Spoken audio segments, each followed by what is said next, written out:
All right, so Frank Warren today had his first press conference for his first show that will be on DAZN.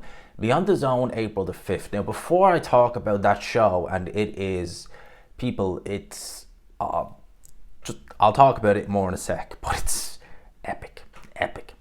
He also announced some new signings, and, one of the shows he announced, which will be Anthony Cacace versus Leigh Wood, that is apparently for Anthony Cacace's IBO, Super Featherweight World title, that will be taking place in the Motor Arena in Nottingham. The last time we seen actually a show between Leigh Wood and a fighter from Belfast in Nottingham, it was Michael Conlon. And we all remember that. That was epic. That was an epic fight. That was fight of the year in 22, in my opinion. It was absolutely flipping epic. It was just, honestly, it was incredible. He also announced the signing of Josh Taylor, 140-pound undisputed champion, former undisputed champion, I should really be saying, Josh Taylor. He'll return sometime in May against Eko Usman in Glasgow. That right there, I mean, there was rumours that Josh Taylor was on the verge of signing with Matchroom. And that's a good move. He has fought on Queensberry shows before. I remember when Queensberry were working in kind of tangent with Top Rank. I remember he fought, was he a Thai fighter? I can't remember his name. But Josh Taylor fought him during the behind closed doors era.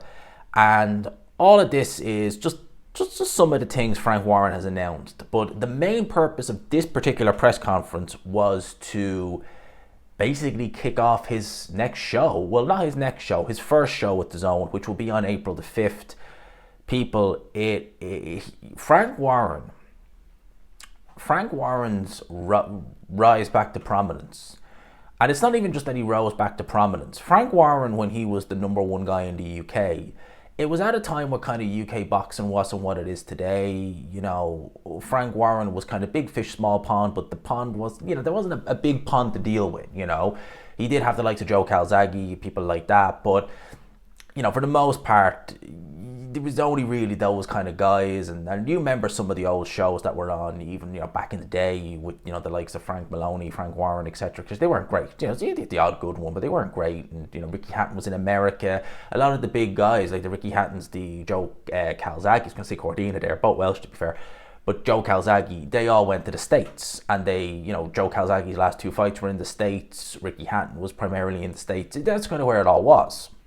And then Eddie Hearn came in, changed it up. Frank Warren seemed to be on his last legs, and now he's turned it around to where in my opinion, he's doing better than he's ever done. He really is, and this show is testament. Frank Warren, one thing he seems to understand, which Eddie Hearn did a lot, but he's not really doing it now, was that if in doubt, heavyweights.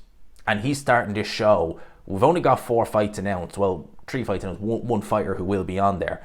He's got all heavyweights, and he's got Delicious Ori. Got Delicious, that's the name, Delicious Ori, making his professional debut at heavyweight on this card. He has David Adelaide versus Jamie TKV. I didn't even think that was going to be that's a boxer fighter. Now Adelaide, listen, I thought he would beat Fabio Wadley. He didn't. He was fairly beaten in that fight. But I thought he'd have the beating of Solomon Dacus, and I thought he'd have the beating of him quite well. And likewise, I think he's got the beating of Jamie TKV, to be honest, which I really, truly do. Looks to still have confidence about him. He'll certainly be feeling more confident after that beating he gave to Solomon Dacus in a round. One left hook, it's over. We also have Lawrence Okolie versus Richard Riakporhe on this card, that's going to be an epic fight. I make Lawrence Okolie firm favourite in this fight. Some people are saying, but Riakporhe, he can punch, he's very physical. I've never seen Riakporhe at heavyweight. I don't even know what he's going to weigh in come fight night, or the night before the weigh-in. So for that reason, you've got to make Lawrence Okolie firm favourite. Okolie is the younger man, although he's more experienced in boxing, he is the younger man. Riakporhe really does show you what good matchmaking can do. Because Riakporhe, he's improved since the CBS fight, the first CBS fight, but not to the extent of someone like a CBS had. He was fed guys he was supposed to get rid of. He did. It made it look like he was doing a little bit better than he probably was. And I think against Lawrence Okolie, he'll be fooled. Certainly a heavyweight. You got to understand, if this was a cruiserweight, different story. I don't know what he's going to be like a heavyweight. I have no idea. There was never any talk of him going to heavyweight. So it's going to be a very interesting one. And then the main event, Dillian Whyte versus Joyce. Dillian Whyte, he really Yeah, he really owned this he put a schooling on Joe Joyce. Joe Joyce, God help him, he's so awkward in front of camera, it's not even funny, you know. Dylan Whyte was saying that, I forget the words he used, but he was like, you know, something like, you're so dumb you forget what even house you're going to go to. And he turned around Joe Joyce and said, yeah, well, I've been doing that since I was 17. He's like, you forgot what house you go to since you were 17? In terms of the fight itself, Joe Joyce still is going to be out on March the 1st, so he is still going to have a run out. He's fighting a no-hoper in an 8-rounder. He should get through that, hopefully unscathed. And then this will be main event. And elephant in the room, Dylan Whyte's allowed to box in the UK again. I'm just going to say it there, elephant in the room.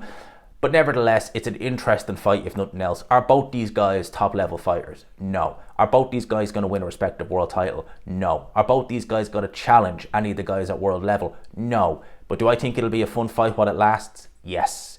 I think it's going to be entertaining. I think it's going to be big shots. I think both guys' defense is questionable. Both guys are not the quickest. Joe Joyce has very good power, as does Dylan Whyte in the left hook, but we're not really seeing it so much these days from Dylan Whyte. And I think it's going to be a fun, very slow, because they're not the quickest heavyweights in the world, to say the least. Very slow, both of them are. But it'll be fun while it lasts. I have to make Joe Joyce firm favourite. I didn't think I'd be saying that about Joe Joyce against most guys, but I have to. Dylan Whyte looked horrible against Ebenezer Tete. Awful. Awful. That's against Ebenezer Tete. Joe Joyce would go through Ebenezer Tete like a knife goes through hot butter. It's as simple as that. So, yeah, definitely going to be going with Joe Joyce to win this fight. I'm going to keep this video short and sweet. Me and Ade are going to record at A&G Man tomorrow, and we are going to give our 2 cents on this. But let me know yours on the show. And listen, my closing thoughts for this video will simply be, Eddie Hearn needs to up his game. Because if this is Frank Warren starting out on DAZN, Eddie Hearn needs to up his game big time. Because they said it before, they had one of the DAZN representatives there. Oh, there's no, you know, rivalry or beef, anything like that. Eddie Hearn needs to up his game if this is what Frank Warren is going to be doing, hitting the ground running. That's as simple as. He needs to do more UK-based shows. Johnny Fisher versus Dave Allen, that has to have a decent undercard. There has to be more than just the Saudi shows. There has to be. There absolutely has to be. So that's my thoughts on that. Let me know yours in the comments section below. I hope you enjoyed the video, people. Smash the like button if you could. Hit subscribe, of course, if you haven't already. And until next time, I'll leave it there. Peace.